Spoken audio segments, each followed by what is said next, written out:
জলখাবার নিয়ে ভাবনা কিসের, বানিয়ে ফেলুন চিড়ার ইডলি আর চাটনি। দারুণ মজাদার জলখাবার। হাফ কাপ চিড়া ধুয়ে রেখে দিন, 2/3 কাপ সুজি আর হাফ কাপ দই অল্প জলে পিষে নিন। ভেজানো মুগ ডাল আর চিড়া পিষে নিয়ে আদা কাঁচা লঙ্কা বাটা লবণ দিয়ে ফেটিয়ে রাখুন। গরম তেলে ছোলার ডাল, বিউলির ডাল, কাশ্মীরি লাল লঙ্কা, কারি পাতা ভেজে তুলে তেঁতুলের কাঠ, নারকেল কোড়া, লবণ আর জল দিয়ে চাটনি বানিয়ে রাখুন।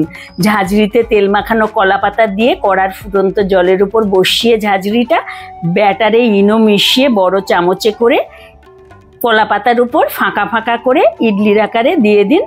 তারপর একটা কলা পাতা দিয়ে ঢাকা দিয়ে আরও একটার উপর থেকে ঢাকা দিয়ে 8 থেকে 10 মিনিট ভাপিয়ে নিন। ভাপানো হয়ে গেলে কলা পাতা সরিয়ে দেখুন ভেতরে কলা পাতার উপরে ইডলিগুলো কি সহজে তুলে নেওয়া যাচ্ছে। তেলে সর্ষে, জিরে, কারি পাতা, শুকনো লঙ্কা ফোড়নে দিয়ে ইডলির ওপর ছড়িয়ে দিয়ে চাটনির সঙ্গে পরিবেশন করুন। সবাই খেয়ে ধুন্নি ধুন্নি করবে।